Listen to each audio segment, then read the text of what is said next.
Welcome in. It is from the sidelines. Alex here once again with Ryan and our special guests, diehard Raiders fan Chris Otto. Absolutely. Welcome on. Thanks, guys. Thanks for having me on. Yeah, we appreciate you taking time out of your busy life and whatnot and coming on and talking football with us. Absolutely. So Football. we're talking to the Raiders first. So, I mean, they're kind of close to us here in Idaho, but you're kind of telling us you've kind of been a few different areas. Yeah. How did you become a Raiders fan? Well, I mean, played Little League. I was on the Raiders in the Little League, and then of course, we sucked. I think we won maybe a total of like 5 games in the 4 years that I was on that team. I really want to say so you lived up to the name. Exactly. Yeah. At least of recent. Yeah. I looked at my podcast and I'm like, Hey, yeah, when you sucked like the Raiders. I'm just kidding. when we were playing in Little League, they were winning at least. They went to the Super Bowl. So Okay, yeah, that- it would have been then. yeah. So You're now just predicting the future. Exactly. John exactly. Gruden's first stint. Yeah. years. Yep. Yeah. Yeah. Okay, So, following. and then of course, Jim Otto is actually like a distant cousin of mine, actually. So like he's like a 5th cousin or something like that. So That's awesome. yeah, Right so on. like actually related to him, and he's like, of course, Mr. Raider, dude. He's in the Hall of Fame, best center in the history of the NFL, in my opinion. So Jason That's Kelsey awesome. gives him a run for his money. yeah, he gives him there a little bit there, but No, you know, I honestly don't know too much about him. fair. Do you ever Yeah. talk to him? No, he's dead. So Okay. yeah. You ever No. talk to him like, A Ouija boarded out there. Pull out a Ouija board. No, I have no idea. honestly, no. Like he just recently died, like within the last like 2 years, I think. Okay. So, but no, he wasn't like a super close like relative or anything like that. No, Yeah. but it was just like way down the line we're related. So Yeah. more like that's yeah, still pretty cool. yeah, right? exactly, I right. don't see any So lemons in the NFL. yeah, Or so Conlons. so Yeah. it's Might true. turn out to be offensive. Hey, I got a second cousin in the NFL. Who? Taysom. Oh, yeah, you would hold to that, wouldn't you? It's still hey. Pocatello's only claim to fame Yeah, there, I it's guess. a second Yeah. cousin. Okay. Merrill Hodge is my cousin. Yeah, there you go. I'm just kidding. Since we're on this train, I'm just going to claim somebody. There, exactly. Okay, people. There's 2 truths and a lie here. What are the truths? What's a lie? One of us is not related to one of those people. But no, it was that, and I don't know. I love the Raiders, the Shield, Yeah. everything there. Like I guess when I was watching them, they were winning, so it was Right, kind of easy to start liking them, and then. Of course, when I start liking them, they decided to stink it up there a little bit there. Yeah. So, yeah, Brutal. it was brutal. It tends to happen. Yeah. What can you do? It is what it is. You just stuck it in. You what is it? Yeah, where you let as a kid, you decide your entire future on what team you pick, and Yeah, seriously. you let them decide everything. So You really do. it is what You it just is. be You never get And you get way too emotional over him, right? Oh, The rest of your life. dude. Ridiculous. You can even ask my wife. Like, I am an angry watcher when I watch football. Like Same. the Raiders can be winning, bro, and they're just not winning how I want them to win. Yeah. Like that's how bad it is sometimes. So, yeah, I can get. It ruins my day when they lose. So like Yep. generally you Sundays. have a lot are of just- ruined yeah, days, huh? exactly. Yeah. So Sundays generally are just pretty bad in general for So me. that's why you don't text me back like It- all football Oh season. yeah, no, because I'm just angry. Screw you and your freaking Packers, dude. Like, You yeah. only had 4 good days last year, okay? Only 4 good Sundays. After a while, I was just like it gets to a point where during the season, I'm just like, you know what, I'm not gonna let them ruin my Sundays anymore. And then I watch the game, and I'm like, God. So ruining it. They're ruining it all over. Yeah. So I'm numb to it. Nope, not numb. not Not numb. numb. It's just fresh. So It is hard. They just Yeah. find new ways to just rip my heart out. Yeah. That's all. So Been there. Totally get that. yeah. I'm the same. At least I mean, you guys have started My winning. team though. won the Super Bowl, but I totally get it. Yeah. Shut up, Ryan.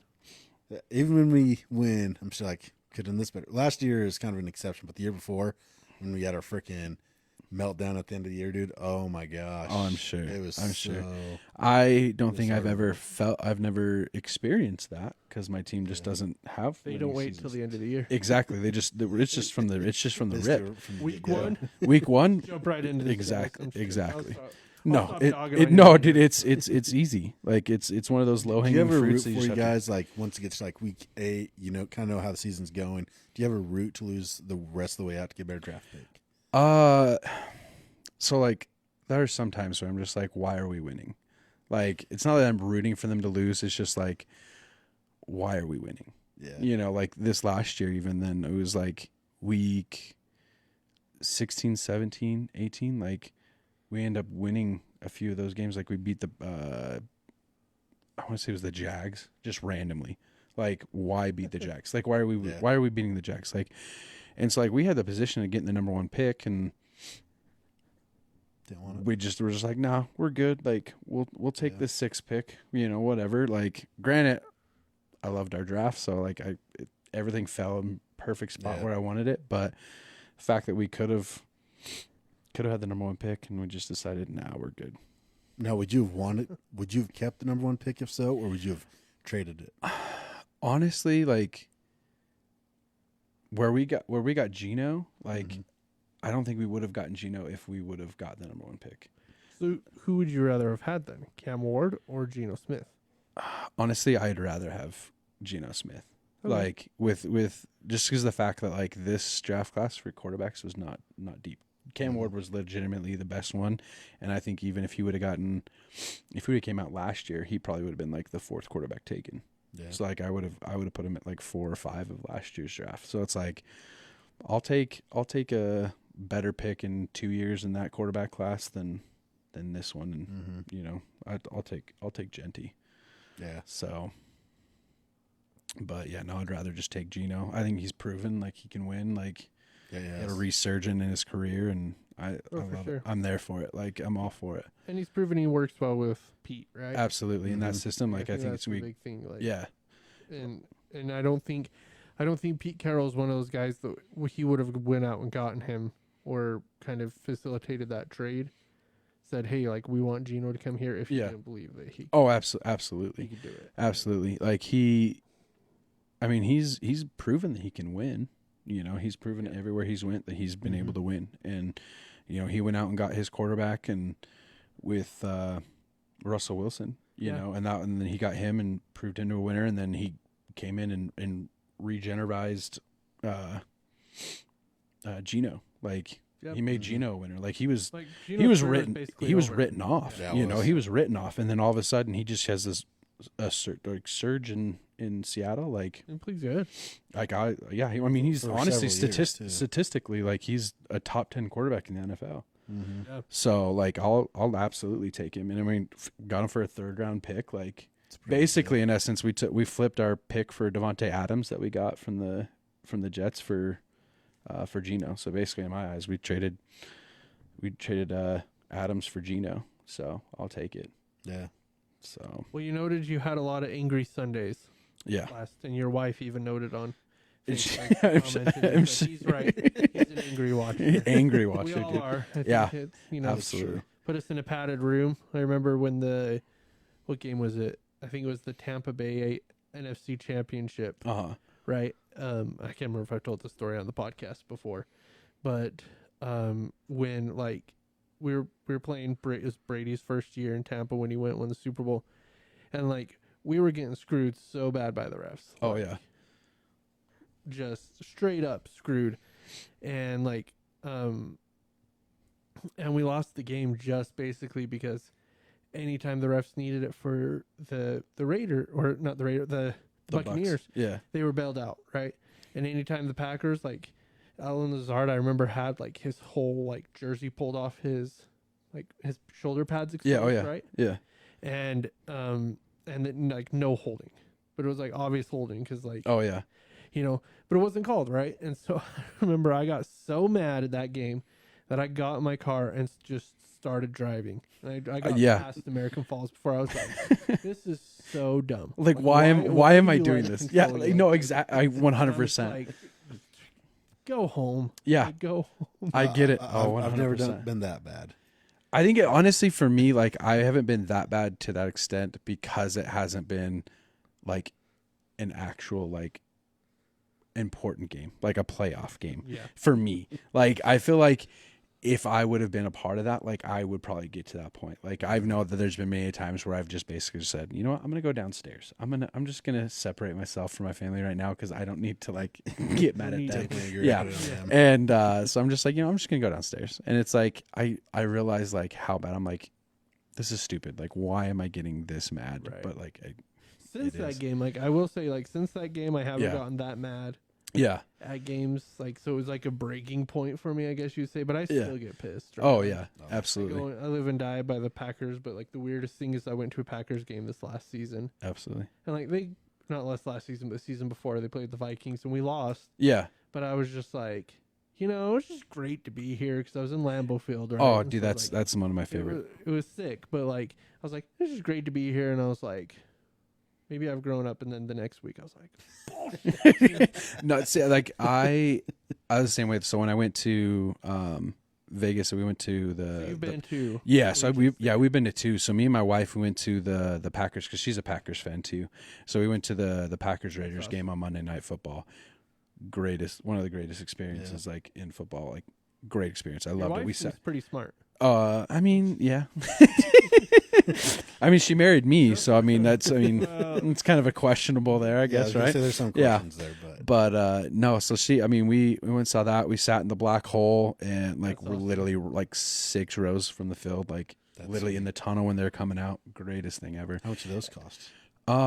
It was a lot. Yeah, yeah. We don't discuss finances on our podcast. We're not Dave Ramsey. Yeah, it was definitely a pretty penny, that's for sure. But it was worth it, honestly. Well, something you're never gonna forget. Exactly. And it was my first like game in Vegas, and then that was her first NFL game too. So like getting to see her Packers play and stuff like that. And then last year we went to me and Quinn went to the Steelers Raiders game. And I definitely feel that when you're there, like and you're experiencing it live, like it's such a different thing. Is it's just like 100%. I'm not gonna get mad, like I don't care, like nothing's gonna ruin my mood. Like we got destroyed that game, like absolutely destroyed. Unless that it's game. An absolute garbage call. Yeah, no, like and we got destroyed that game. And honestly, I was like, this is just a fun time. Like I'm experiencing this game. Like I'm in one of the best stadiums in the NFL with my best friend. Like. Yeah, it was a great time, dude. Like, and even got the best. And then we literally witnessed a guy getting arrested, literally 3 rows above us, and it was fun time. Drunk. You got the authentic Raiders game experience. Absolutely arrested. Yeah, and the thing is, he wasn't even a Raiders fan. He was a Steelers fan. So freaking Steelers. Yeah, right. We'll get to them. We'll talk about Aaron Rodgers getting signed and their. Anyway, I won't start. We'll get we'll get there. We'll get there. No, you're right. You got to get to the link soon. Like I know you know that, but it was true. Like right, like and I loved like when I went to Lambeau. We've kind of I tangent on the podcast quite often. That's all right, dude. Join the ride. Anyway, so when we went to Lambeau, we had this guy. So my dad's a Vikings fan, right? So naturally, I'm a Packers fan because I get that. My dad's a Chargers fan, so I get that absolutely. We show our love. His dad's a Cowboys fan and he's an Eagles fan. Perfect. Naturally, we show our love to our dads by picking the arch rival. Absolutely, absolutely. Anyway, so but he was sitting next to some Vikings fan in a Thielen jersey, right? And yeah, the Vikings fan, like I mean, we weren't like it was when the Packers, like before Toyotathon started and Jordan Love decided to start playing. Yeah. But like it was fun though. Cause it was, I was really worried cause I was like, oh man, we have a lot of like Vikings fans here. The Packers fans going to be like, hey, screw you, get out of Lambeau, Oh yeah. But the guy, he would give me crap. Like he'd get with my, they'd start going and give me crap and I'd have a comeback for everyone. And finally towards the end of the game, the guy was like, I'm not even talking to you anymore. Like, you have a comeback for everything I say. I was like, hey, man, I'm an encyclopedia of Packers information. Don't start. I was in a similar situation of, like, being around, like, surrounded, because I went to the Raiders Denver's game back in, I want to say 2016. So it was like, so like Khalil Mack was on the team, Derek Carr on the team, Amari Cooper, like great team. It was like maybe it was in 2016. Maybe it was I can't remember, but it was the who was the coach? I can't even remember, but it was the year that the Broncos won the Super Bowl. So Peyton Manning was playing, but he wasn't actually playing that game because he was hurt. So it was Brock Osweiler. Brock the Rock. So we went to the game where, so we went to the game that Khalil Mack had 5 sacks in that game. Awesome. Oh my God. It was literally the greatest game I've ever witnessed, like live for me, like as a Raiders fan. It was so great. But I'm literally in this sea of Broncos fan. I am literally like in the section we were sitting in, there was maybe like 4 Raiders fans total. Yeah. And I'm just jawing the entire time. I do not care. I don't care. That's just what I am. I'm just going to do it. I don't care. Literally, it wasn't even like 30 seconds into the game. Like there was like a questionable call that may have happened. And I was like, great call, ref, great call. And there's a lady back there and she's like, I can already tell that this guy is going to annoy the out of me. And I was like, I literally turned back there and I was like, yep. It's a good all game. I like it. All game. And, yeah, we ended up winning that game and almost got in a fight at the end of it. Like literally, if you go to my Instagram, there's a video of me in a sea of Raiders and a sea of Broncos fans, literally just yelling Raiders Nation, literally at the top of my lungs, dude. It's so great. That's awesome. Cool. Went viral and stuff like that on all Raider pages and stuff like that. So like sweet. Conor McGregor's seen the video, like Khalil Mack's seen the video, That like is freaking awesome. Bunch of Raiders fans have seen it and stuff. Like it's super cool. But my little claim to fame, I guess there. So, but did the Raiders send you anything for it? I wish no, They but didn't yeah, send you gift no, box or dude. I ended up like anyway. So we got down, we're leaving, and there was another Raiders fan, and we literally just high five. Like it was just like hell yeah, like great game, whatever there. Right. And some lady behind us was like chirping, was just like, you guys still suck. And I was like, well, if we suck, and we just beat you, what does that make you? And that's all I said. And she kept chirping back, and I was like, we beat you guys. You have to take the L on this one. Like, we won. We get to celebrate. You guys just have to go home now. And literally her entire family, all of a sudden now her family comes around and is literally starting to like jaw at me. And I was like, and at that point I was just like, I'm getting swarmed at this point.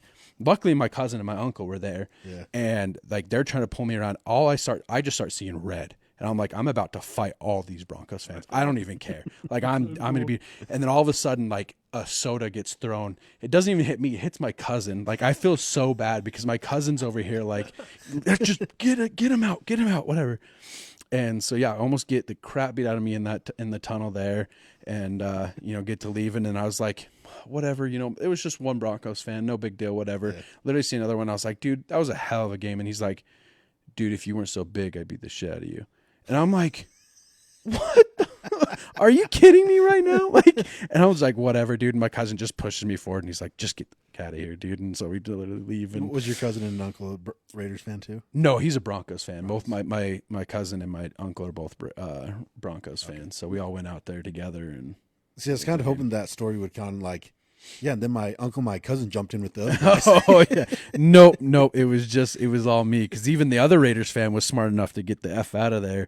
He's like, I ain't even trying to be a part of that. I was like, but I was ready to take on the entire stadium, dude. I didn't care, dude. I was so hyped from that game that I was like, I'll take on the entire stadium. I do not even care. Don't care. You need to send us that video. Yeah. It's all on my Instagram too. So yeah, but I'll send you the video though. It's awesome.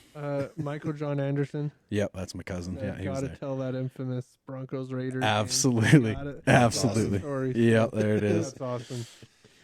What are your thoughts on Pete Carroll? I know you and I have talked briefly about. Yeah, this, right? No, honestly, dude, I love Pete Carroll. I've loved him since UFC or USC. Like. I'm just kidding. No, I loved him with Reggie Bush, Matt Leinart, like all those. Good. So good, dude. As a kid, like it was hard not to root for USC. Like they were just so good, and so yeah, like I was a huge Reggie Bush fan. First ever year playing fantasy football, I drafted Reggie Bush solely because of that with the number 2 pick. Like had no idea what I was doing in fantasy football, but I knew that he was good at football.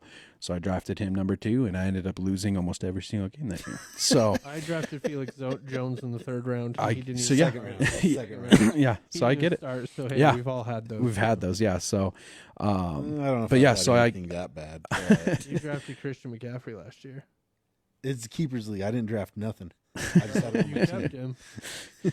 I Oh, love he it. has one good year, and then he sucks and is injured for 2, and then he has another. And then he has another good year, Well, and when makes he's everyone, healthy, and then it makes pays his off. when he make everyone forgets that how actually like good he is, and then yeah.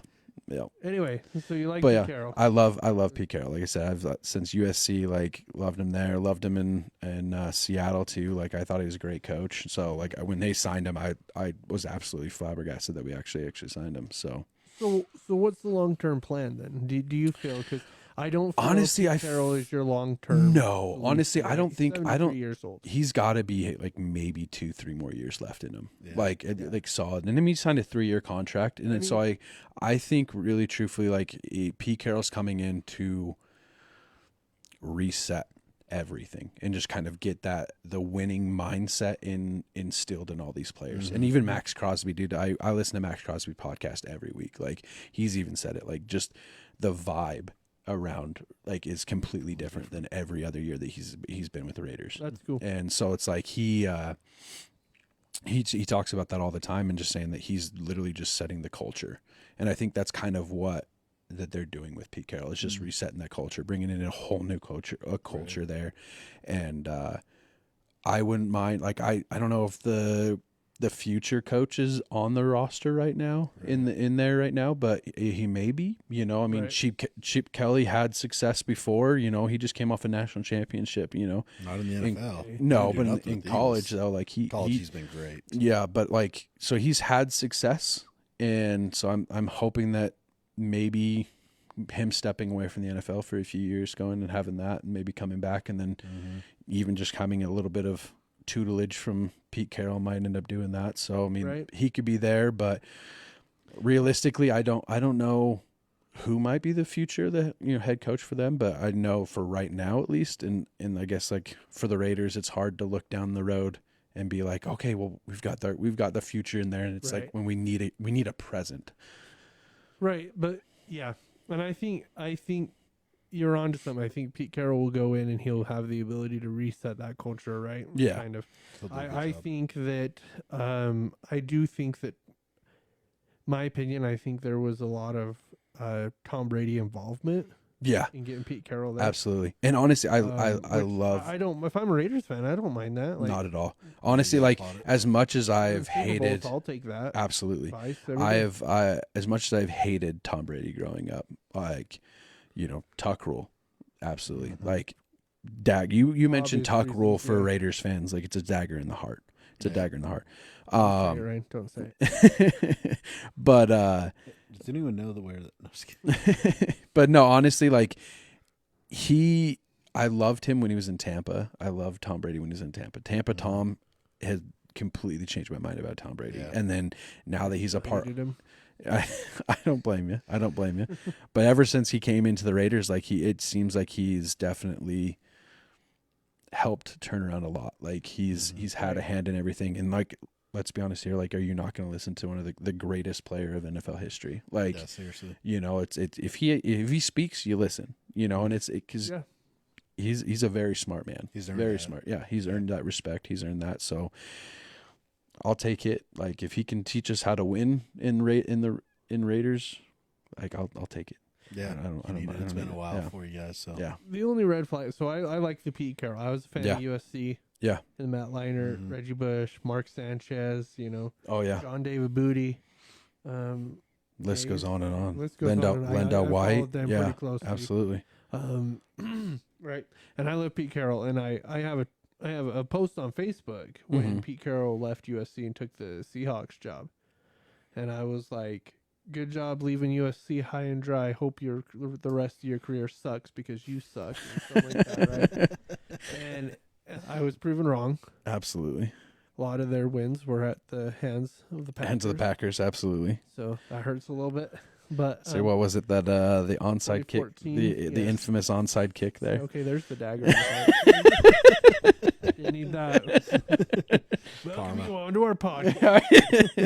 No, but like the only red flag I have is that it's not a long-term solution, and we've talked about it with other teams, right? Like there are teams, the Raiders are included, and I'm not taking this as a dig at them at all. No, but they're included. That there are teams that just rotate through coaches every couple of years. Antonio Pierce, Josh McDaniels, John Gruden, which kind of ended. I mean, in flames, but like, but like, if you want to build a win, like, and it's hard because it's a win now league, right? Absolutely. So what have you done for me lately? There needs to be some consistency, right? 100%. Correct. Teams move on from head coaches so fast, and it's a travesty. It's the same thing with quarterbacks, dude. It's like your coach and your quarterback truly, like, you need to give them time. Yeah. Like, just because a quarterback hasn't started winning, within the first month of them starting doesn't mean they're going to be a bad quarterback. Correct, yeah. Right. Unless it's Daniel Jones. Fair. But, it's the same thing with head coaches, dude. They have to get their system in. They have to get, you have to give them a few years. They have to get their players. And it's just because you give them one off season doesn't mean they're going to be able to get all of their players. No, their players may not be available, so you have to give them a few years. And that's the thing with the Raiders. They haven't done that. And AP, I just don't know if that was the correct call. I think a lot of the AP hiring was because of like the players and them wanting AP, and like he came in and he won over that locker room. That locker room was so toxic, and then he won that locker room over. Yeah. And I think that they didn't want the same mistake happening when they let Rich Bisaccia leave. And they like truthfully, like the Raiders should have hired Rich Bisaccia after. You can have him back. He hasn't done much with our special teams. I love Rich Bisaccia, dude. Like, he's such a like I loved him. Like that the players loved him. Like they would have ran through a brick wall for that man, And so he didn't get the job. Like, that's what I'm saying. Like it was, but then we went with Josh McDaniels, like a proven coach that can't do it. He's a great offensive mind. Don't get me wrong. Like, he can offensive coordinate almost anyone out the building, but he can't be a head coach. And I mean, he proved it time in and time out. Even in Denver, you ask Denver fans and they'll say that they truly believe that he was sent in as a mole. And like, honestly, like after seeing him with the Raiders, like I 100% believe it now. Like, I always thought it was like, oh no, you guys are just being salty. Like, it was just, he just is not a good head coach, whatever. Like, after watching him in the Raiders, I was like, no, there's no way that this guy could be this bad, be this good of an offensive coordinator and be this bad of a head coach. Like, and I know that there are some people that they're just not meant to be head coaches, but it was just like, holy crap, dude, how did you have an entire locker room like turn on you like that? Like, it was insane. So I don't know, man. I'm glad Josh McDaniels is gone.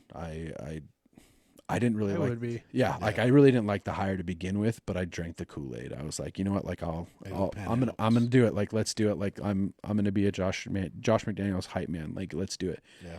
No, like it was so bad. So bad. Like you bring in a star player like Devontae Adams and you literally promise him like you're gonna play with your best friend, and then the next season or that season you literally bench him and then like ship him off basically. Yeah. Just to get this star player.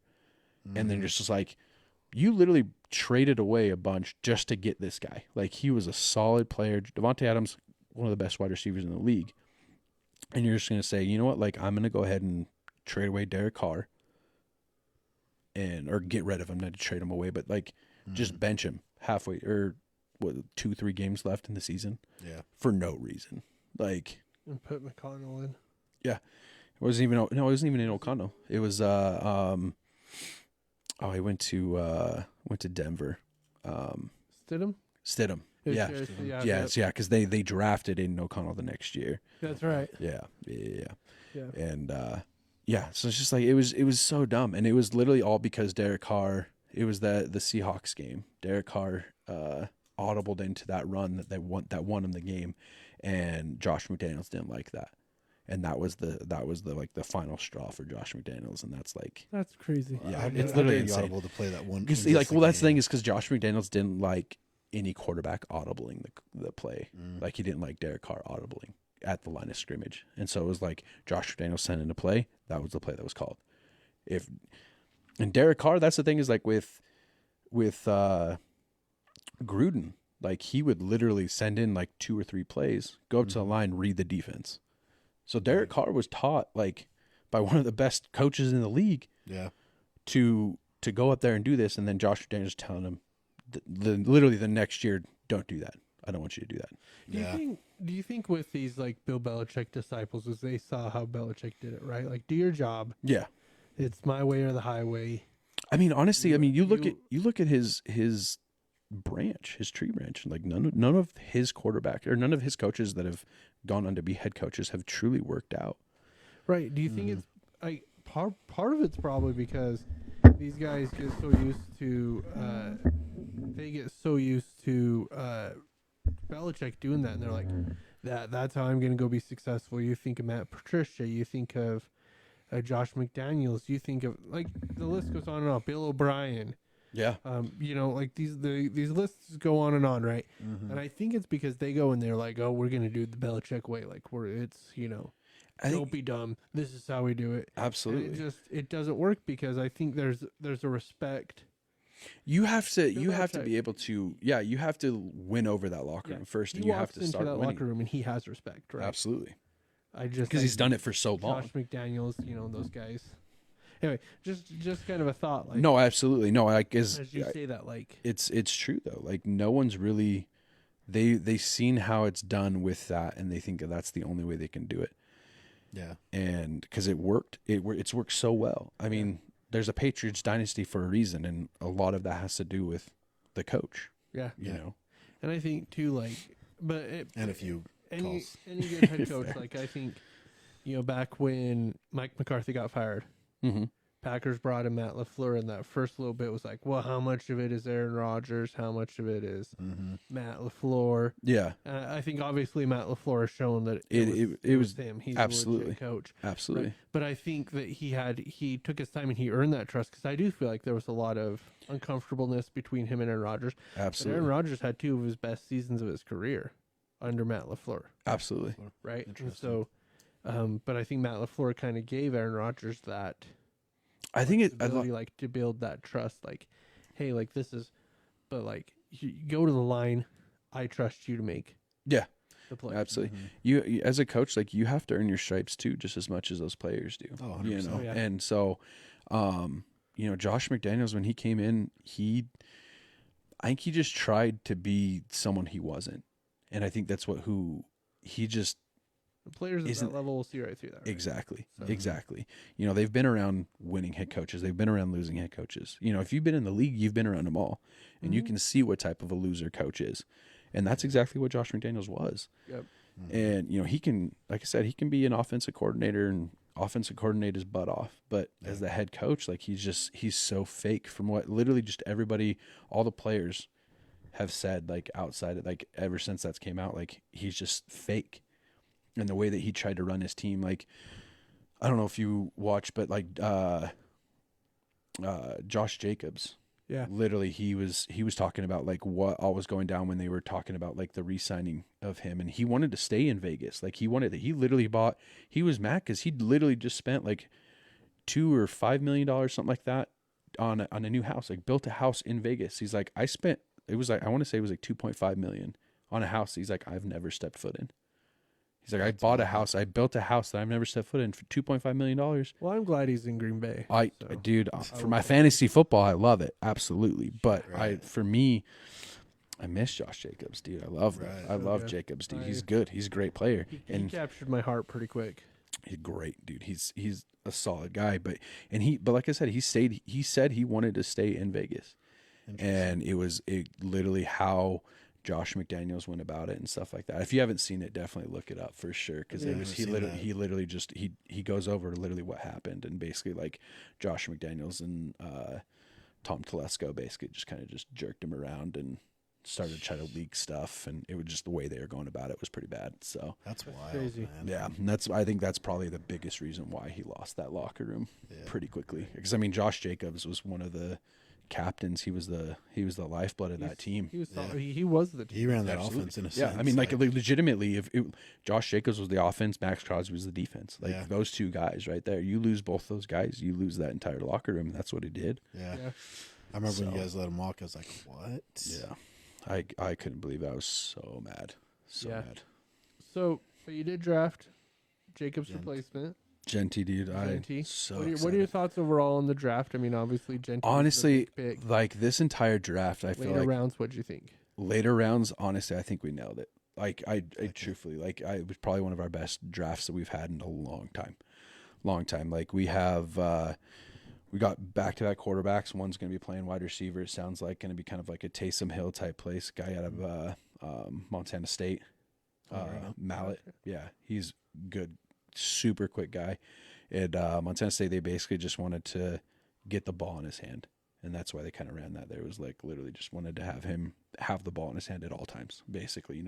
Interesting. So kind of he's going to play that to the FCS championship. And then we drafted exactly, and then we drafted Cam Miller, who was the opposite quarterback from in that FCS championship, and he's done nothing but win there. And that was North Dakota State. Yeah, and that was Tom Brady had a hand in that pick. He basically Tom Brady he stayed away from the draft, but he's like, this is the guy that I would say, like, if you guys are going to go after a quarterback in the late rounds, this is the guy.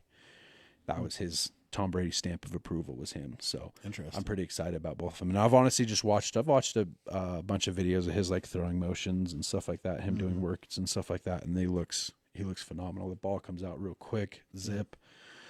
It's nice. I'm pretty excited about that all. So like, I think overall, like we drafted that wide receiver, Trey Haro, Dante Thornton, fast guy, dude, super fast. He's like 6'4". Come on, man. He's 6'4". Like they're already talking about him in the red zone, like him and Bowers in the red zone, just gonna be great there. You have Brock Bowers like incredible as a rookie. So I knew when he watching him. We played him a couple of times. Ohio State played, absolutely. Georgia, and he was a beast. Like I knew he was good. Anytime they needed a play, Brock Bowers was right. He made it. Like, how is he? Yeah, like I said, I knew he was good, but I didn't know he was that good. Like I watched him at Georgia. I watched him there, but like you just. Okay, cool. Yeah, he's good. He's a good player in college, but like, is it going to translate in the NFL? Like what he was doing, it was just like he's literally carrying these guys. Like he's literally like, he's a rookie. Yeah, as a rookie, absolutely. And the thing that I like, Travis Kelce is so great at the tight end position because he can just find open spots. Yeah, that's exactly what Bowers was doing. Yep. As a rookie, like there's the sky's the limit with that guy. I'm so excited for that. So like having him there is great, and then having Genty come in and being able to do the running game with that, I think is gonna be great. Besh in the second round for us, I think is great. Phenomenal story too. Like coming in, like brother died in the national in that terrorist attack in NOLA, and then him getting drafted. It's a phenomenal story, dude. Love that there, and he's a good player too. Like he was the MVP of the Senior Bowl, like so he's gonna be good too. So I'm super excited for that. And then we drafted a lot of athletic guys, and that's kind of like I think a Pete Carroll staple. Like every year in Seattle, they were drafting the most athletic guys, basically. And that's and it worked for them. Yeah, it did. So, we drafted a guy, Porter. Yeah, corner. He Porter, he basically his comps are like Richard Sherman. He's I want to say like 6'4", 6'6" corner that taller one, gonna be phenomenal. I think it'd be really great to have him. And then drafted a few other guys, defensive tackles and stuff like that. They were doing really good. There's a guy, JJ Pahez, I think, or something like that. He played fullback as well. So like kind of doing the whole what's his name? The fullback from the Ravens. He played fullback there. He also played defensive tackle. I can't remember what his name is now, but basically kind of pulling his type of role, basically going to be able to play that. That's cool. Yeah, so I think I'm really excited for this draft class. I think we draft a big lead blocker. Yeah. I mean, he's like 320 pounds or something like that. I mean, so I he's gonna think be Genty big. could run for 100 yards in his sleep, and I think he Absolutely. will do it in the NFL too. At 100%. Right? Like He's shifty, but he's big. Yeah. No, And absolutely. He runs behind his pads really well. You know, and I know that everyone's a little upset with Chip Kelly and changing his stance and stuff like that, but I think even Genty was like, you know what, like I've got to earn that respect of being able to just stand up there, like you know. Yeah. So it's one of those things. I think it's going to be great. I think Genty's going to be able to transition to NFL really well, like, and then cool. So you see college football 26, you can stand up. Is it? Yeah. That's actually way cool. I didn't see that at all. Yeah. I love that. In the beta, they were like, you can do the Ashton Genty stance. Just stand straight up. And I was like, dude, I'm creating a player. Absolutely, 100%. I love that. Yeah, right. Let's go. That stance is it's iconic, dude. Like, it's iconic. Yeah. Let's go. What do you think the Raiders? Obviously, they do you feel they're close to competing for a title this year? What do you feel that what? Chris Otto, you're the GM of the Raiders. Yeah. What are you doing to get them to Super Bowl contention? Honestly, I don't think we're gonna do it there this year. Like, realistically, like you're not just gonna turn the team over like that right off the bat. Like, we have a lot of holes to fill, and I feel like we hit a lot of them there this year, but I think that there's still quite a few that we definitely need to shore up. You just started the foundation. Exactly. But I think we have a solid foundation, especially on the offensive side too, and then like of course the defensive side with Max Crosby. Like we have a solid and our defense has never, like, at least the last few years hasn't been the issue. It's been the offense, and I think having the Bowers, the Genty, like just having those guys as a foundation is going to be solid. So I think honestly, you give us like, I would say realistically like 2 years, and I think like getting in the Pete Carroll, that system, like I could see us competing for a playoff spot this year, but I don't think it's going to be like a deep one. I think like you know, realistically, like I'd probably say 8 wins realistically, like would be realistic there. I think we could end up sneaking in maybe up to 10. I think like that would be like a 10 or 11. Like we get a few good games here and there, like go our way, sure. But I could also see us going down to like 6 wins, you know, something like that. I mean, you guys are in a tough division too. Tough division, dude. So like every single even tougher, right? Yeah, I mean, moves with everything. I mean, literally, I think we have the 4 oldest coaches in the NFL right now, or something like that. With Harbaugh, that makes sense. with Sean Payton and Andy Reid, and now Pete Carroll. Like, definitely one there, but they're all proven winners. Yeah. All of them have proven to win. Like they've all won. Yeah. Jim Harbaugh. I mean, granted, Jim Harbaugh hasn't done it in the NFL to a Super Bowl. I mean, he's been there, but he hasn't won one yet. But he's the only coach that hasn't. But I mean, he's been there. Correct, you know, and I think, if I'm not mistaken, I think that's the only division in the NFL right now that all 4 coaches have been to at least a Super Bowl. Interesting. And 3 of the 4 have won. So correct, that's crazy. Yeah, I know. And the other ones had a lot of success in college. Yeah, no, and then I mean, he literally just got me off a national championship 2 years ago. So. He may or may not have won cleanly, but we'll. Hey, you know what? With NIL, is anything any more cleanly with NIL? Sign stealing's pushing it. Paying players is okay now. The sign stealing's pushing it now, guys. Hey, ask the Astros if that worked out for them, right? Hey, it did. It did work exactly. out for them. Exactly. At the trash tros. You had during the month, didn't you? Hey, I'm a Dodgers fan. Okay, so like. It hurts, but you know it worked for them. You know they got a slap on the wrist. I gotta go seriously. Yeah, but Dodgers. I love them, dude. What's worse, the Astros or the Dodgers or the Yankees? Yankees. Well, Astros then Yankees, but then Dodgers. I don't know. Astros. I don't mind the Dodgers. Dodgers, like I can stomach them better than a lot of people, right? But my thing is like the Astros with what they did. And just like the way that those teams carried themselves. Well, and then like to continue to deny it after like it's been proven that you've done it, right? And then like it just I don't know. I've never been able to. I I don't respect Altuve. I don't respect any of those guys. Like I think like that even after they lower left. than the Yankees for me, and I'm a Red Sox fan, that's what I'm saying. Like I Astros. I hate the Astros. I hate the Yankees. Like also got Cora suspended for a year. Yeah. Mm-hmm. But that's cool. Interesting. Cool. So finish up here. Yeah. Give us your top 5 Raiders of all time. All time. Charles Woodson, of course, number 1. It's obvious. Like, I love because that he played for the Packers. He also did. Yeah. That broke my heart a little bit when he left us for the Packers, but I'm glad he did. He did come back home. Now he's with the Browns. He's part owner of the Browns, I think is what it was. Oh, is he? Yeah. So so it's kind of a little bit more of a dagger seeing him in Browns gear. Like that was definitely a little rough. It could be worse. It's crazy that the Raiders just like let him walk. They're like, we're secure attitude.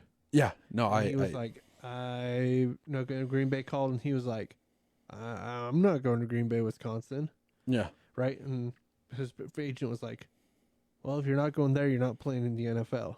Yeah. And he was like, all right, I'll go to Green Bay. All right, I'll go. Yeah. Worked out pretty well for him. Win a Defensive Player of the Year award 2 times. Yeah, and then Defensive Player of the Year and Super Bowl Super Bowl champ. Unfortunately, broke his arm in that Super Bowl, but making a hell of a play. Yeah, absolutely.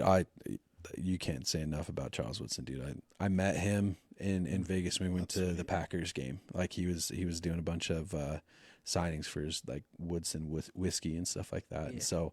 All the Packers fans, all the Raiders fans, all piled into like this Albertsons down there they had, and they had all of his whiskey. Like, did you get some? Oh yeah, absolutely. I was like the 3rd person in line, and I was the 1st person in line, and then they're like, "Oh yeah, it doesn't start for another like 2.5, 3 hours," and I was like, "I'm not gonna have my pregnant wife sit in a freaking Albertsons just to wait there." So like we went down. There was like a restaurant inside the parking lot that we were just like, well, we'll go get breakfast there. So we went and got breakfast, and then came back and ended up being like the 3rd people in line there. That's sweet. So yeah, but I have 2 bottles of whiskey signed and a bottle of wine, and full or empty. Oh, I'm not going to open those. Those will always stay. They'll stay closed. As they should. Yeah, absolutely. And then I have like a bottle of Manhattan mixer that he had too as well. So like I had all that signed. So and then I brought back a bunch of stuff for other people there that they wanted it. So that's way cool. Yeah, meeting him was definitely a highlight of that whole trip. So and helped to make him your number 1. Oh, I mean, he was definitely number 1 long before that too. Okay. But that was definitely like meeting him was super cool. Yeah. Number 2 on that list is definitely Max Crosby. Like he's kind of like he's almost pushing for number 1. Yeah. Like I'm loving Max. There's like his attitude on the field, like his relentlessness, like his story's cool too. Yeah, like being a recovering addict, like literally like it's great, dude. I can't say enough about Max Crosby. 100%. Like 2 guys that are just stand-up guys that, truly are the epitome of Raider Nation. Yeah. Like it's you can't speak of the Raiders and not speak at least of those 2 guys right there, especially right now. Like those 2 guys for sure. Number 3, of course, Bo Jackson. Love me some Bo. You don't know Bo. Like he was one of the best players. And who's Bo? That man, dude. Like the fact of the matter is like his NFL career got cut short because he was too strong. Mm-hmm. Like legitimately was too strong, and his muscle literally got ripped away from the bone, like on a cut. Like that's quite literally one of the craziest things ever. Yeah, like 99% of other players probably would not have been injured. No, the way it was. No, absolutely. But because he was so strong that he legitimately just ripped it away. And then to be a dual athlete, like it's absolutely insane to be that good in baseball and then to be that good in college or in football. And a lot of people don't realize he was Hall of Fame bound in both sports. Absolutely. Like that's insane. Easily Hall of Fame bound. Absolutely. In both sports. And when you say, dual sport athletes, you think of, Deion Sanders, because he played just as well too. And I mean, they even played against each other a couple times, but he's one of the greatest, dude. Like, I feel like if his NFL career wouldn't have been cut short, he would have been one of, if not the greatest running back in the history of the NFL. Agreed. Because he was so good. I mean, literally, like he drafted number 1 overall to Tampa, and then decided, I don't want to go to Tampa. I don't want to play for them. So he sits out an entire year, doesn't play, and then comes back, gets drafted in the 6th round by the Raiders. Al Davis is like, I'm going to take it. I'm going to take you. That's why we want you far. there. Yeah, well, it's because he hadn't played an entire year. Right, no one knew, and if they did draft him, was he actually going to come play for him or not? Correct, So I get why he got drafted so late there in that second draft, but I mean, then to come out and to make Marcus Allen a 3rd down running back was absolutely insane. Like that speaks that right there and alone speaks to how good that man was, and the fact that you literally take one of the greatest running backs in the NFL. And you're going to make him basically just a 3rd down running back because you are that good. Yeah. It's absolutely insane. Like that was that 1-2 punch for the Raiders back in the 80s was insane. Insane. Yeah. So, and then 4th was Nnamdi Asomugha. I love that man, dude. He's Philly, man. He did nothing. No, absolutely. He didn't do anything in Philly. But that again, I got my heart broken 3 times that I can count right now for sure on free agencies. And I was hoping this year would have been a 4th. Yeah. Max 2X would have ended up. Oh, in the Bay. Oh no, I honestly I texted my cousin. I was like, I swear to God, like if the Raiders trade Max Crosby, like this might be my final straw. Like I was like, I don't know where I'd go, but I was like, if they trade Max Crosby, like I'm sure. But I was like, I couldn't deal with it. And I was really hopeful because we had Josh Jacobs, and he wanted him too. Like, hey, come to Green Bay. I mean, he was texting Devontae last year. He was texting Max to come. Like he's playing GM, dude. He wanted all of his Raider buddies to come over there, and I don't blame him. Like if we would have traded Max though, like Green Bay would have probably been one of the only places I actually would have wanted to see him there. Yeah. Like that would have been the one place. I mean, let's be honest here. Any team can use the Max. Like it's Eagles D-line might. He would still be the number 1 on that D line. Let's be honest here. Him and Jalen Carter together. Oh, it would have been absolutely insane. And the fact that the Raiders passed on him in the draft, like we could have had Max Crosby and Jalen Carter could have been on the same line. Yeah. But of course,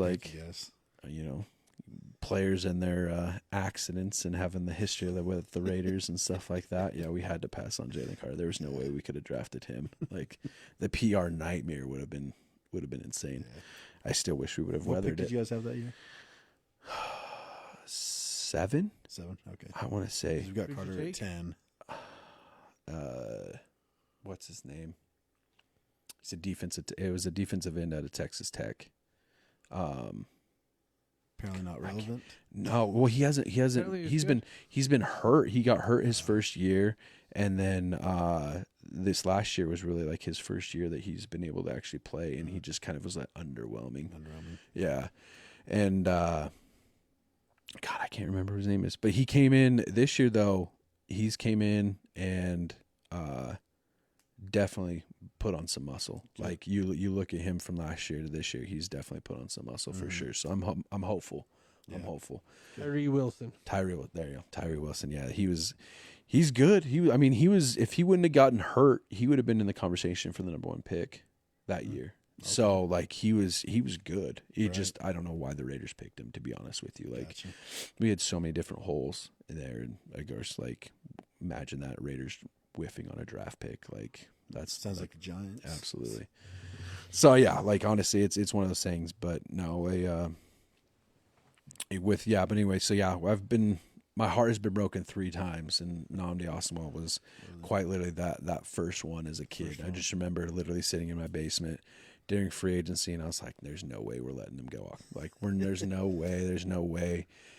And then quite literally, I'm literally sitting there in my basement watching ESPN, and all of a sudden I see Nnamdi Asomugha signing with the Eagles, and I'm like, I literally cried. I mean, I was a kid, like, I'm like literally a kid, and literally cried in my basement because he signed with them. And I was like, how do we let this guy walk? Dude, I was excited. I mean, absolutely, rightfully so. I was actually laying in a hospital bed. Yeah. But I mean, if I don't understand how. Were you? Yeah, I was. That's awesome. That's when I had my appendix out. Nice. Fair.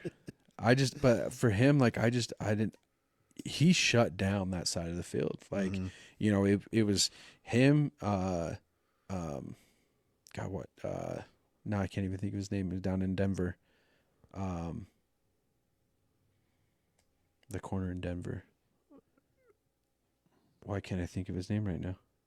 Back in 2010-ish. Yeah. Oh my gosh. Champ Bailey. Champ Bailey. Yeah, there we go. Oh, Champ Bailey. I mean, it was between him, Champ Bailey, and Darrell Rivas were like the three best corners in the league. You know, and that was like Darrell Rivas was like his like early career for them. But it was between him and Nnamdi. It was Nnamdi Asamoah and Bailey were literally considered the two best corners in the NFL at that time, and like they just shut him down. Like you weren't thrown to Nnamdi's side, at all. And if you did, it was either getting batted down or intercepted. I think he left.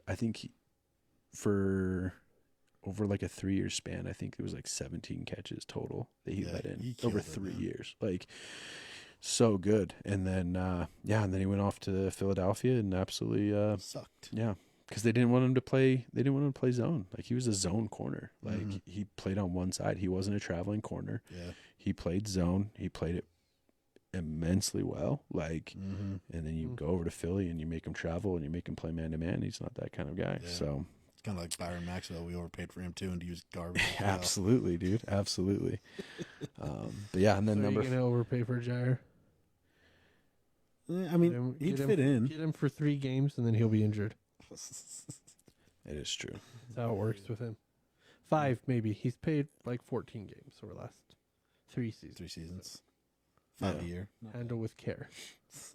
Hey, you know what? Like our cornerback room is depleted right now, so I wouldn't mind either one of those guys, or either him or Nate Hobbs from you. Yeah.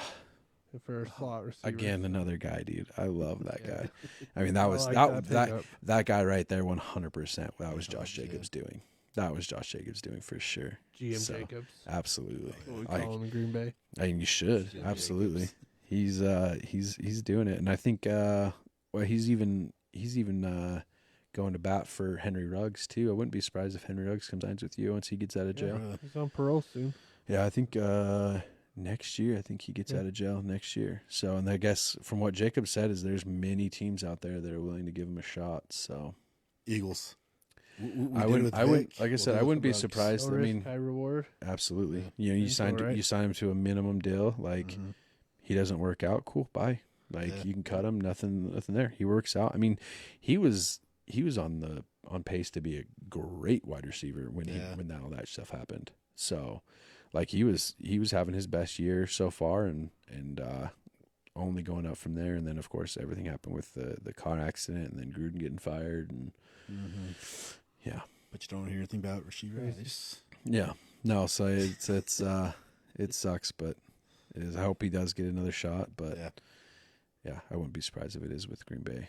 But you'd welcome back to Oakland, or no? I would. I mean, mistakes happen. Like, yes, it's sad what happened. Like, don't get me wrong. Like, woman died, dog died. Like, they're horrible mistake, dude. Yeah. But I do believe that, like, he does deserve another shot. You know, if Michael Vick can get another shot, like, he can get another shot. Yeah. You know, I mean, it was just a mistaken accident. It was a drunk. He didn't mean to kill. No, you know, it was a drunken mistake, and like he said, I'm not trying to downplay what happened to that woman. Like, absolutely, it was absolute tragedy, but it was a drunken mistake. He was trying to just drag race with his friends, and it didn't.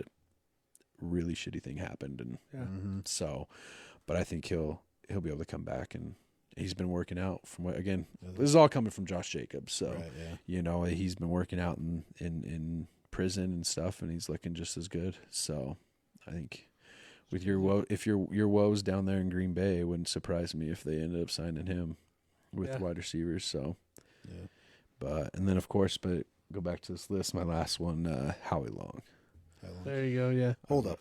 How is Rich Gannon not on your list?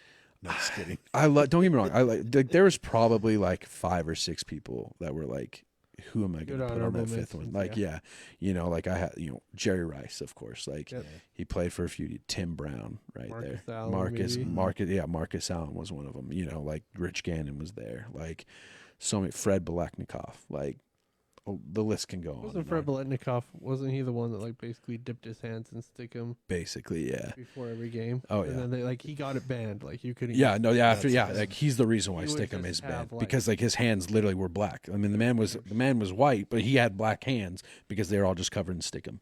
That's crazy. So yeah. Dude, I mean, there's a reason why the best wide receiver award in college football is named after him. So it's true. He's a solid player. Stick him or not, he can catch the ball with the best of them. Absolutely. So, but yeah, there's a few people. Seabass was also one of them, dude. I love me some Sebastian Janikowski. I love that guy. So, yeah, a few honorable mentions there. So, but Howie Long just kind of, he was there. Like I love his son Chris Long. Chris Long was, I mean, he had a good career, you know. And then Jake Long also, had solid careers. O-line, D-line, it makes sense. You know, they battle against each other. Absolutely. So, but Jake Long was Miami, right? Yeah. Yeah. Left tackle for Miami for a few years. Chris Long was a big part of that Eagles Super Bowl championship in 2017. I loved him. He's such a good guy. He's good, yeah. They were good, yeah. I loved having him on the team. Like, such a great leader and team player, man. Like, he's an amazing guy. Absolutely. That's awesome.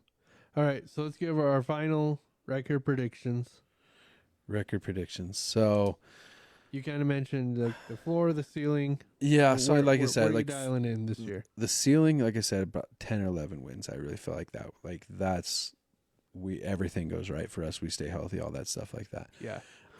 Floor, of course, 6 wins. Like things don't go our way, but I feel like we can still, like there's 6 games for sure that we can win. But I realistically 8, 9 wins. I think 8, 9, 9 and 8, I think would be like realistically where we're sitting at there. So like, I think it's going to be the 1 year, like it's the first year of everyone getting in there. I think that's going to be where we're sitting at, but also at the same time, I predicted us to win 12 games last year. So we won 4. There you go. So, but no, I think we do have a solid team. I just think that we're just missing a few pieces. And then of course, like being in probably the toughest division in football right now, like it's every single team right now has a starting quarterback and they're all young. Like the Broncos defense has got even better in this offseason, like absolutely insane. So like we're going to have to play them twice, have to play Kansas City twice, have to play the Chargers twice. Like, then you guys got the Eagles this year as well. Yeah, like I mean, like it's gonna be a tough one. They let Joey B walk. Yeah, with that Charger, like they loaded that D line up. Oh yeah, I mean, they still got Khalil Mack there too. Like, and I mean, he may be getting older, but he's still Khalil Mack. I mean, he had 6 sacks against us last year. Yeah, I remember that. Yeah, so I think I think where the Raiders are, I think the Chargers, and we'll get into that when we do our Chargers episode, but they're going to start to adapt more of that Jim Harbaugh identity, right? Yeah, that you build a fearsome like defensive line that's going to be a defensive line as a Raiders fan you're not going to want to face. No, absolutely not. You know, and like I said, like the Chargers, they have a solid offensive line too. Like they have two of the best tackles. Really invested, and they invested even more into it with the draft. Absolutely. I mean, you got 2 of the best young tackles in Joe Alton Staley, I think is what his name is, and then you invest in the offensive line, or in the running back room with Najee this year, and then Omari and Hampton in the draft, like. And then you have Ladd McConkey come back too, like Mike Williams back in. Yeah, Mike Williams to help with Ladd McConkey. Like Chargers looking solid, dude. Like it's gonna be like that was the one team I feel like was we were close against, like catching up to them at least in the division there. But it's like they made huge improvements this offseason too. So yeah, it's gonna be interesting in this AFC West as what we're gonna do. So I think 8, 9 wins, I think, is where we're going to be at this year. So awesome. I got you guys 7 and 10. 7 and 10. See, and like that's like 7. Honestly, I wouldn't surprise me to 7 and 10. I think would be good. Just because looking at you guys' schedule, you know, I mean, some tough freaking games. It's a tough schedule. Like I said, I mean, we got Chargers twice, Broncos twice, Chiefs twice. That's 6 games right there that we could easily go 0 and 6. Yeah. Then Eagles, but also at the same, but like also too, like we could easily go 3 and 3 against that division. Yeah. You know, so it's like we have a wide variety of what we could do, and it's all just based off of like if we have these players buying into the system. Yeah. You know, because I truly do believe in Pete Carroll. I think he can do this. It's just whether or not players do or not. Yeah. I have you guys. The floor I think is 5-12. Yeah. Okay. Like realistically, I think there will be some improvement. You can't have Pete Carroll as your coach. Yeah. I think realistically, I'm thinking like more of the 7-10. Yeah. No, absolutely. Like I said, 10, 8-9, maybe they'll get there. Yeah. But like Ryan said, the schedule is crazy. I think they're going to build a foundation, and they've started building the foundation this year. But I think when you have a 4-win team, like it takes time to build, right? Absolutely. Build the right thing. I think back to the last years that Mike Sherman was in Green Bay, again, taking it back to Green Bay, right? Yeah. Like we went 4-12, right? Yeah. And the first year that Mike McCarthy came in, great coach. Yeah. We were 8-8, right? It wasn't like boom, boom. And then the next year we were 13-3 in the NFC Championship. So like it can happen quick. Absolutely. And I actually think, we briefly mentioned, I think with the Chargers, you're going to see them in the Super Bowl in the next couple of years. It wouldn't surprise me, honestly, truthfully. Like it would not surprise me there. Could be Chargers next year. Well, I think the NFL kind of caught on to that there. I think there's going to be some improvement with Pete Carroll. You can't have a coach like Pete Carroll not. Absolutely. Like it's in the, like I said, dude, like just listening to Max Crosby's podcast and listening to the players that he's had on from the Raiders, and like legitimately everyone is buying in, and they're about that. And I think that was probably the biggest thing that we didn't have these last few years, especially with Josh McDaniels and having that. Like when we had, everyone bought in with John Gruden. We had a solid team. They were that starting year. to build something. They were like we started off 7-9, I think, with John Gruden his first year right off that, and then we just steadily increased, and then all of a sudden like emails come out, and all the BS and all that stuff like that. The witch hunt for John Gruden, I'd like to call it. But so it's just like we had that there, and it's just like those first years, like you have to weather that storm, and that's why I think like firing head coaches after they don't do well after their first season is absolutely insane. Yep. I mean, like you take what you're not going to build a winning culture that way. Absolutely not. Like I mean, you look at what the Lions did. Like with Dan Campbell with Dan Campbell, like his first year was what, like 4-12 or something like that. 4-13, absolutely trash. I mean, typical Lions. Yeah. And then, oh shoot, they're winning 7 games. They're beating the Packers in the final game, and actually, like, okay, like, where's this coming from? And then all of a sudden, boom! Now they're one of the best teams in the NFL. Yeah, and unfortunately. Yeah, no, absolutely. For a couple of years. Yeah, for the last few years, like they've been one of the Peyton Manning still. But it's just like, like you have to give these coaches time and let them weather that storm a little bit. There are certain circumstances like the Josh McDaniels type things. You can't let them weather the storm there. Like that was the team had pull the plug. Absolutely there. But like when you have coaches like, and the Raiders, like there's been a few coaches there that even I thought were fired way too quickly back in the day. We had a coach went 8-8 and got fired. And I'm like, Allen? No, Dennis Allen, he never really had success with the Raiders. Like I think he was like 5 wins was I think his best season. Well, because you guys had Jack Del Rio too, and I think Jack Del Rio is an underrated coach. Absolutely, Like, I love Jack Del Rio. He's a coordinator for the Commanders now. I think so. He's just anywhere he's coordinated defense, but the Jacksonville hasn't been the same since he left. Absolutely, and the Raiders were. I think that was the year. If I remember right, I think that was the year that Carr broke his leg, like right at the end of the season. So they made the playoffs. He broke his leg. It was the following year. I think they went, I want to say 7-9 that year, and then he got fired that game. It's crazy because like you literally like, just there, but I think a lot of it though was just because like it was John Gruden. Like Mark Davis wanted John Gruden back. Like he had been talking about John Gruden coming back, and when John Gruden even put his name out there, being like, "Hey, I want to come back. Like I want to leave the broadcast room and I want to come back to coaching." I think Mark Davis was like, I don't care if we win the Super Bowl this year, we're firing Jack Del Rio and we're hiring you. Like, yeah, we kind of got the short end of the stick. Absolutely, and I think like Jack Del Rio Mayoed before Gerard Mayoed got Gerard Mayoed. Absolutely, so I think he was a solid coach. I miss Jack Del Rio. Like, he was a great coach, and there was no.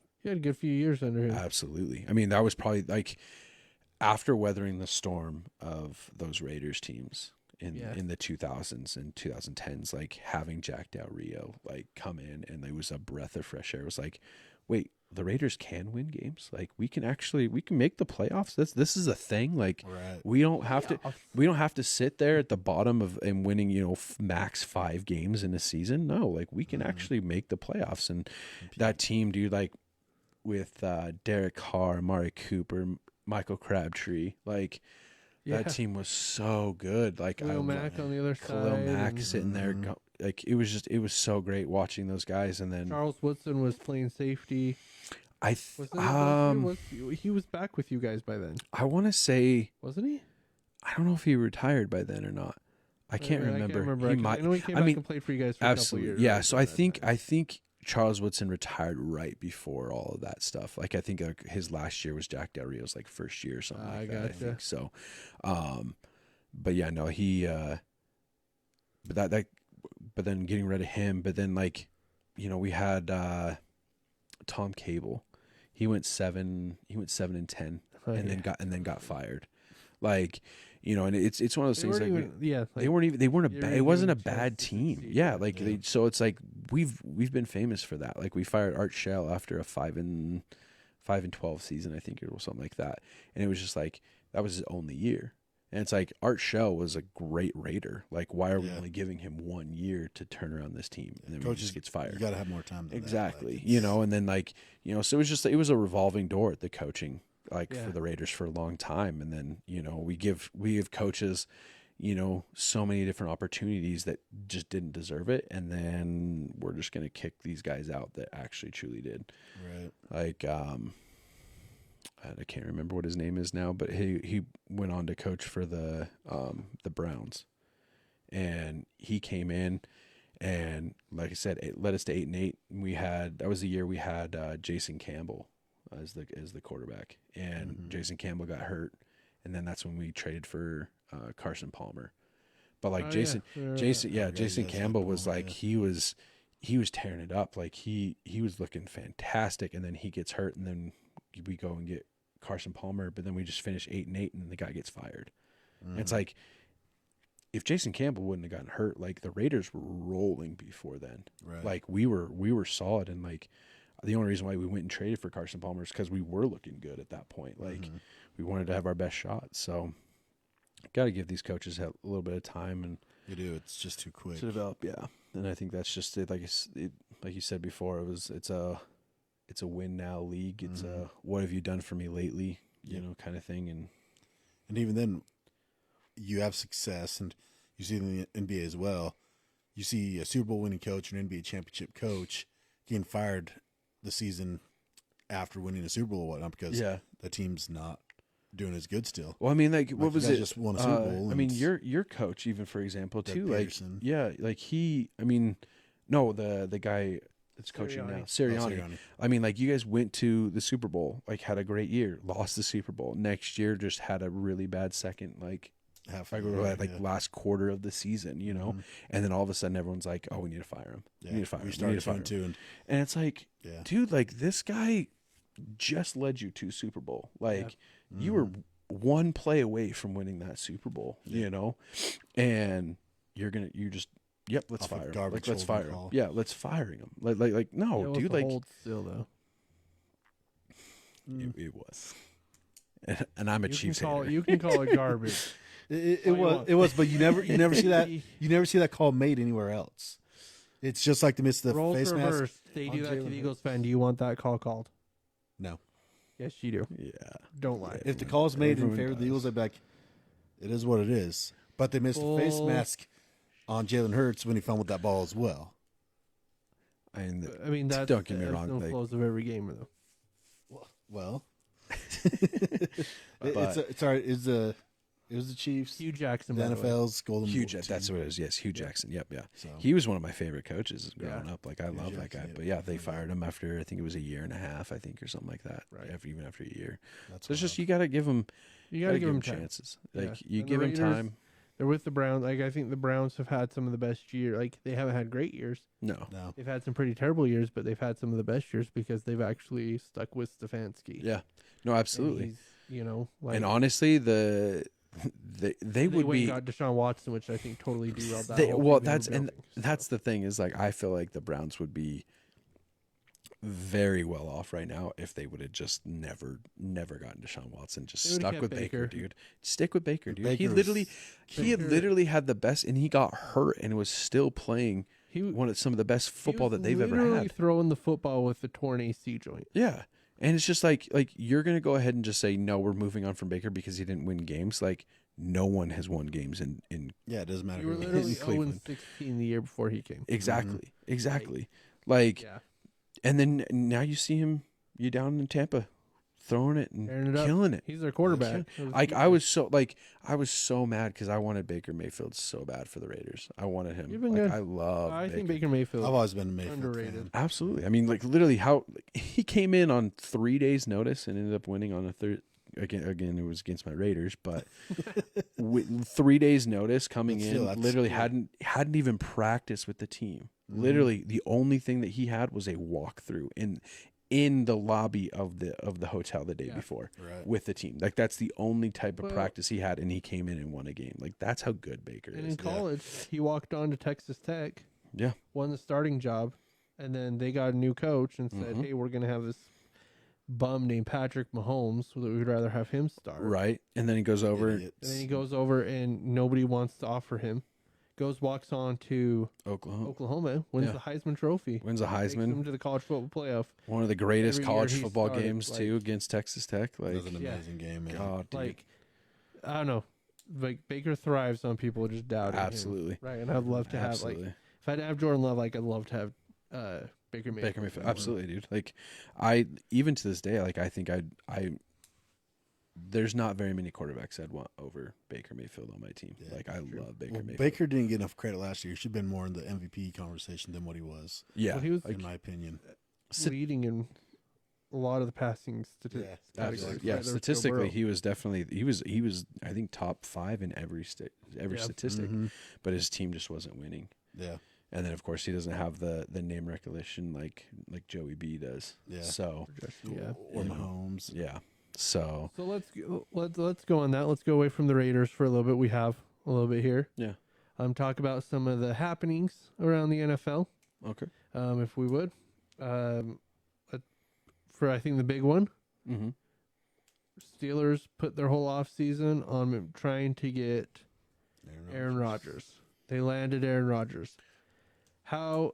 I know you're good friends with Quentin. Yeah. Have you talked to him since they... Yeah, he does not. He doesn't like it. And that's like 90% of Steelers fans. I honestly like... Why are we going after Aaron Rodgers? So, I mean, like, I listen to Sirius XM on almost every day, and with the sports, and Steelers fans, like, have almost bombarded the talk shows lately. And it's not even just lately, like, almost this entire offseason. And every single one has been calling about, well, is Aaron Rodgers going to come in? If Aaron Rodgers comes in, is he actually going to be good? Is he actually going to be good? And it's like, they are, honestly, a lot of Steelers fans are very much split. And it's a lot of them are, they really don't like it. They don't want him there. But it's like, at the same time, it's like, you either have Aaron Rodgers or you have Mason Rudolph. Who still has a dent in his head. Exactly. Like, like, how are you going to say that you're better off with Mason Rudolph than with Aaron Rodgers? Like, don't get me wrong. Like, Aaron Rodgers is not Aaron Rodgers of Green Bay. Mm-hmm. That's plain and simple. But Aaron Rodgers still had better stats than the league MVP last year. Yeah. Passing. Absolutely. So it's like, he can still sling that ball. Yep. And so it's like, for Steelers fans, like, I get why you don't want him. Like, he's an enigma, right? He is. Literally has. But what other option do you have? But exactly though. Like, Rudolph the red-nosed reindeer. Exactly. You could have had Shador multiple times. Granted, I don't think Shador was the answer either. I think he's overrated. I would agree with you. He's been doing decent in OTAs. Oh yeah, in OTAs against. That tells you a lot. I'm in Marcus Nebraska. Like, Russell did good in OTAs. He also did really good. you had to bring him up, didn't you? Wow, from the top rope. Oh, I'm He sorry. also did great watching film man. as well. Yeah. That's what she said. That's Sneak one of those in somehow. exactly. No, I don't know. Shador, again, I'm a Nebraska fan. So I already was embedded into hating Shador Sanders in Colorado. Like, I hated it. Watching him get his butt beat against Nebraska in Nebraska last year, I was live. I was at that game. Legitimately one of the greatest football atmospheres I've ever been to. But watching him lose was one of the greatest things I think I've ever Matt seen. Rule has that Nebraska team on the up. I do too. I he's love good. that. I think he should just Dylan put Raiola, himself in. Patrick in college Mahomes football, Jr. yeah. Yeah. Patrick Mahomes So Jr. weird. I love it, dude. He legitimately has cosplayed as Patrick Mahomes. Seriously. I love it. Fun fact: I love got him to transfer to Ohio State on college football 25. Just throwing that out. Oh, there. did you now? He's Yeah. really good. Oh, Went he's Heisman with him, he is good, dude. And Yeah, I love playing with him in college football. Like, it was so great. But I don't get. Okay, I get the hate, right? With Yeah. Aaron Rodgers. Absolutely. I think if you're gonna hate on Aaron Rodgers, you need to do yourself a favor. I'm Yeah. not saying that like any of us here, you'll probably hate on him. But if you're gonna hate on Aaron Rodgers, you need to do yourself a favor and go watch the Netflix documentary Yeah. that they did. I haven't Because watched I it just think yet. It sheds a whole new light on. And I talked about this with Q. Uh-huh. And I said I think it sheds a whole new light on Aaron Rodgers. Oh, Like, really? Kind of. He talks about his upbringing, kind of why he went on that like weird darkness retreat. Yeah. Ashwagandha. Is it ashwagandha? I I think it's can't. ashwagandha. Something weird. Like, Yeah. you know, why he went on that. Uh-huh. And like, you know, like for some people, it can really, like, they can relate to it, right? Yeah. But I just like, you know, anyway, and it was just him trying to find his own path. And yes, Yeah. even though it may be, and I know he got a lot of hate because of the COVID thing, saying Absolutely. Yeah. he was immunized when he, you know, Wasn't. whatever. Yeah, whatever it It's is. whatever. It's in the past, right?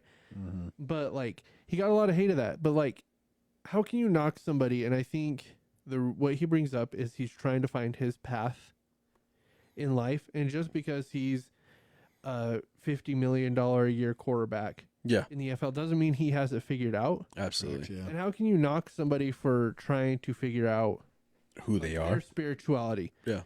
Who they are, Yeah. right? Like, Yeah. yeah, I'm not gonna knock that, and I still think Aaron Rodgers can sling the football with The best. the of them. best of them. Absolutely. I mean, he's a looking at first ballot Hall of 41 Famer. years. Yeah. 41 years old. Is he going to be an MVP?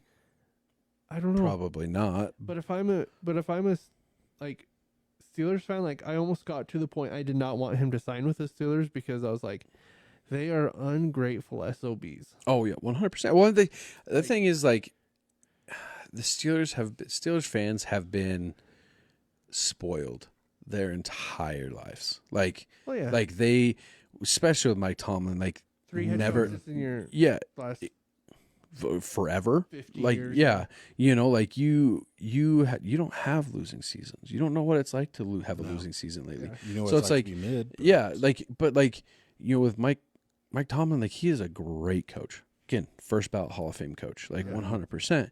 And you like at this point, like he's trying to just build the best team he can so he can go win.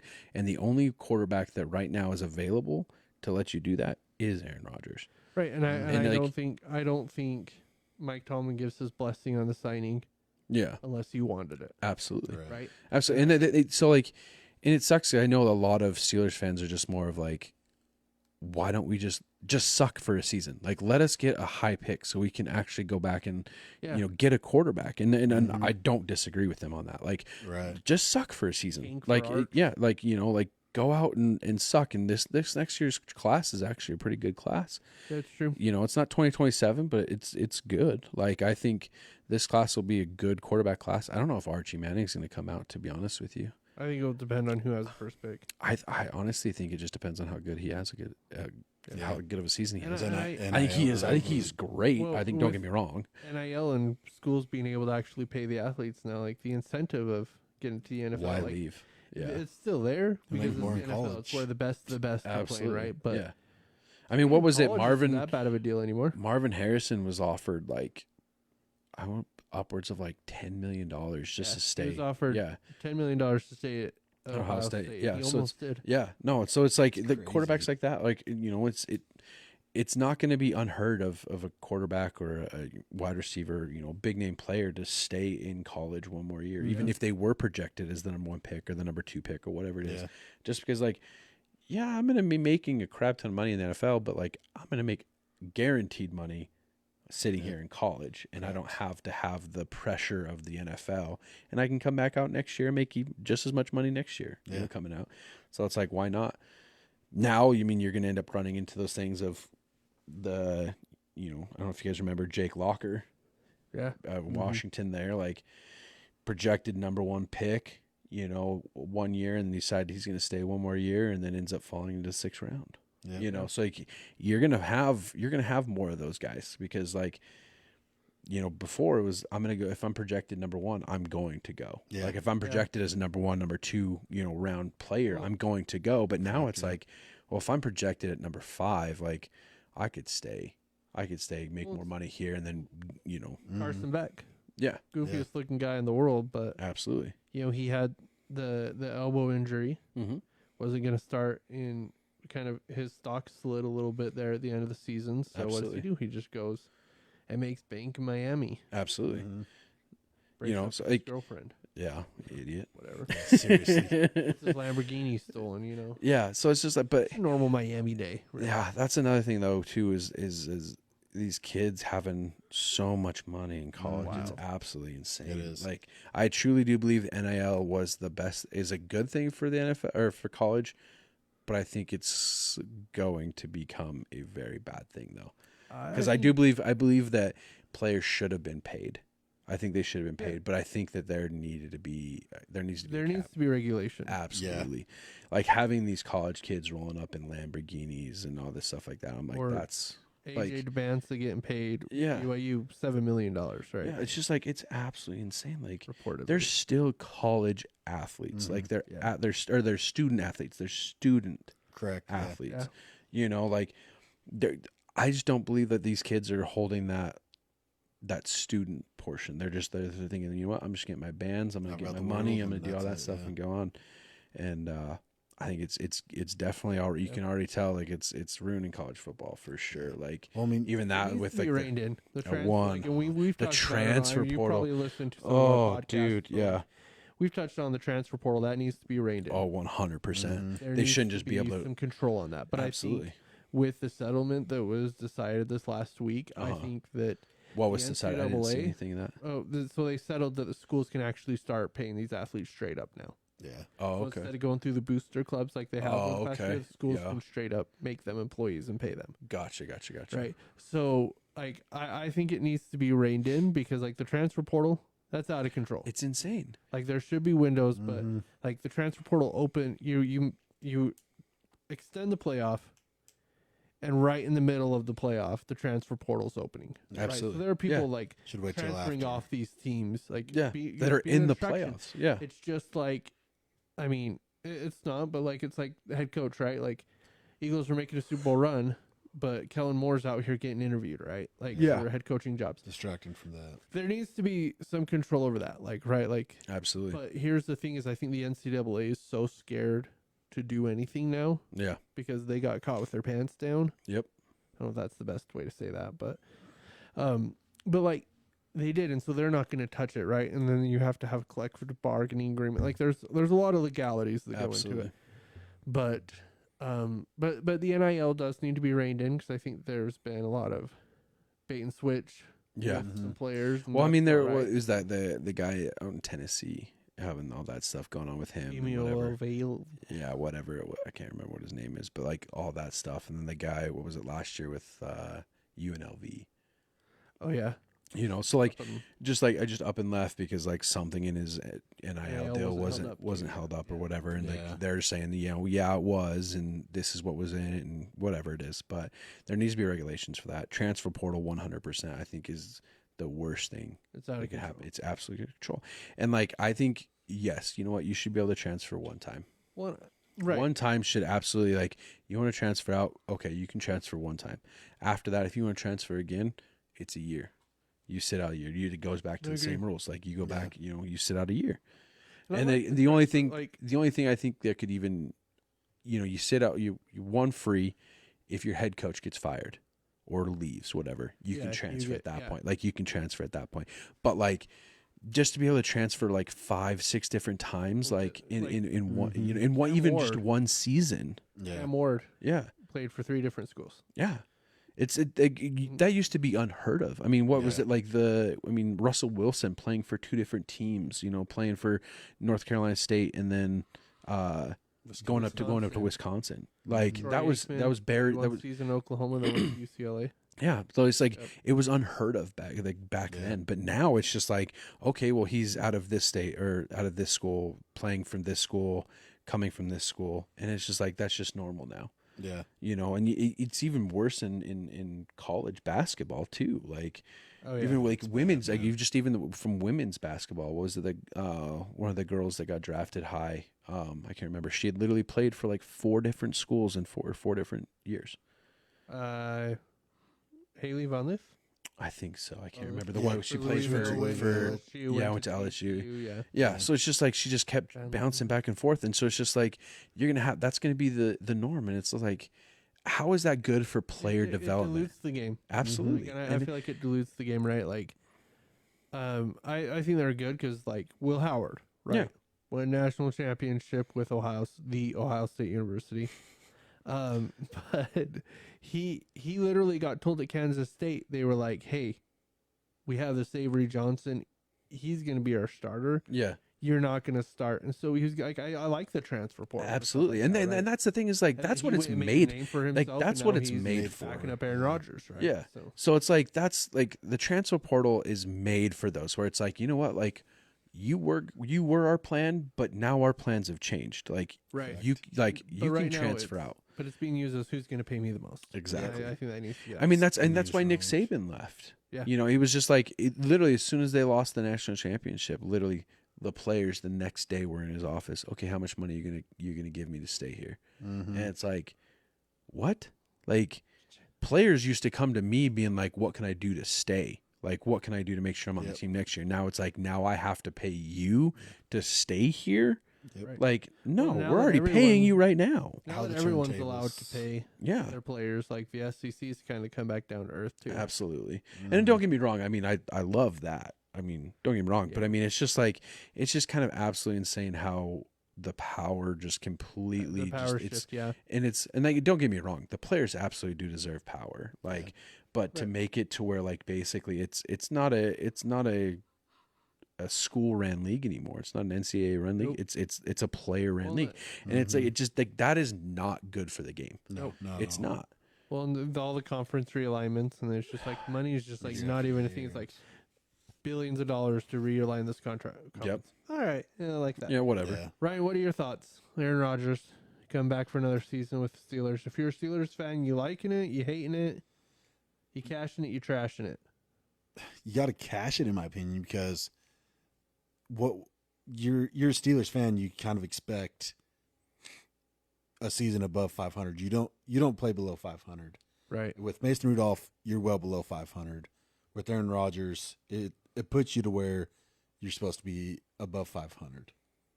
Yeah. So the win difference is huge. I don't get the hate from Steelers fans. Like I said, I get it because like they, in essence, I feel like they're like, you know what, like we're going to suck. Like we're already like, we're ready to just kind of start over, get that new quarterback, get a young quarterback in, get that new Ben Roethlisberger. So like I get that, but then they're like, well, now we're gonna get Aaron Rodgers, and it's like, does he still have enough to actually be able to get us to a Super Bowl? Because like in Steelers, like it's, you win a Super Bowl or it's a bust kind of thing, like for them, like that's their mentality. Yeah. They've proven that, like there's a reason why they have 6 Super Bowls, like that's as good as 13 world time champion. 13-time world champion. But how many of those are Super Bowl? Green Bay Packers. 4. But how many Super Bowls do your guys' teams have? 3. Put them together, they have more than the Packers.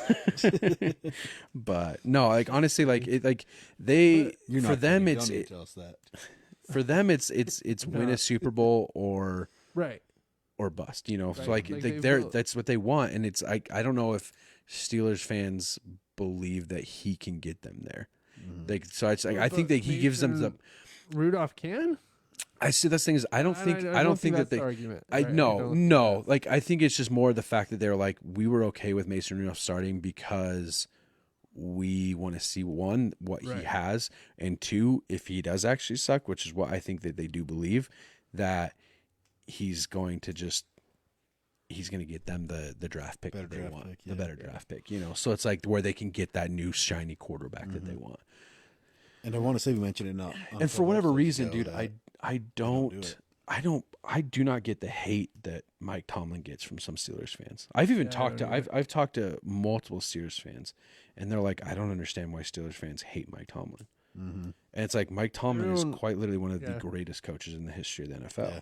Well, that's he hasn't had a losing season in over 16 years. Never had a losing season. Everyone would die to have that, right? But absolutely, they've got so complacent with they've been spoiled. Mid to good. Mm-hmm. But here's the thing, and we'll end with this. Yeah. As a Steelers fan, you're okay with Ben Roethlisberger or what he got accused of doing. I don't know if you're okay with it, but you're okay with what you have a problem with Aaron Rodgers and with his darkness retreats. Like that's when you need to sort out your priorities as a fan. Yeah, really I think if that's we're cool with Big Ben. Yeah, got accused multiple times of doing inappropriate stuff. Yeah, but Aaron Rodgers, how dare you go on? How dare you go on a darkness retreat? How dare you do like natural herbs? Yeah, you're goofy. Like you're goofy. Why do we like? I'm sorry. Like I don't get it. I wish Aaron Rodgers would not have signed. I'm going to enjoy Week 8 when the Packers play the Steelers. I think that's going to be. Is that in Lambeau or is that? I believe it is in Lambeau. Oh, that would be a good game. I think he's going to light you guys up. That's Sunday night, right? It's Sunday night. I think that'll be good on Sunday night. So makes me worry. Yeah. But it'll be cool to see Jordan Love go at it with absolutely Aaron Rodgers. It'll be like Aaron Rodgers going at it. But in closing, I respect the hell out of Aaron Rodgers that he did have a chance to go to Minnesota. Yeah. And he said no. I really wish he would have. I really thought he was going to, man. But I don't think he could have. I don't think he he does not have that hatred for the Packers. Yeah. That Brett Favre did when he. Yeah. Because they did him dirty. They did him. They did him. But it worked out for the Packers. But I think Aaron Rodgers was more real with it than Favre was. He was they got to do what they got to do.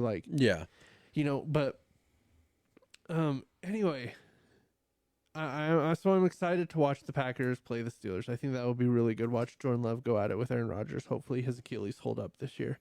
Yeah. But I think they. I don't know. I wish he wouldn't have signed with the Steelers.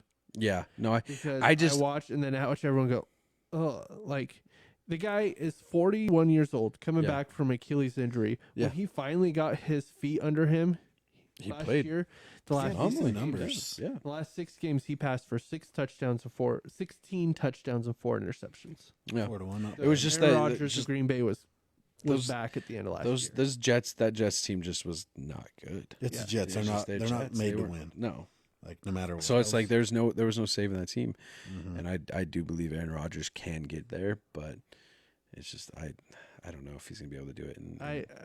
I wish he would. I guess I'm kind of with Steelers fans. I wish he would have signed because they don't deserve him. Yeah, honestly, I was kind of hoping he was gonna go down to New Orleans. I wouldn't have hated that one. I wouldn't have hated it there. I wish he would have went down there, to be honest. But I know that he said that he's like, I'm not gonna play in New Orleans. I didn't want to do that, but and I'm glad he didn't go to Minnesota. Yeah. I don't know, but I'm glad that he has a chance to renew his ownership lease of the Bears too. There you go. Absolutely. So, anyway, well, Otto, thanks for joining us on the podcast. Absolutely, dude. Today. Anytime. We really appreciate it. We'll have to have you on as we get closer to football season. I think we're planning.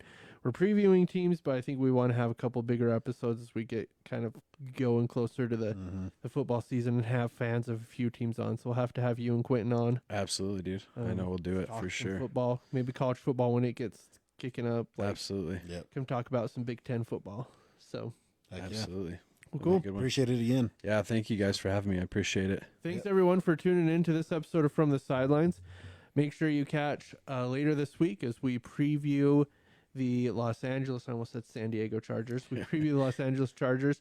If you haven't already, give us a like on Facebook, subscribe on any major podcast platform, and also subscribe on YouTube. Peace out, everyone. Deuces.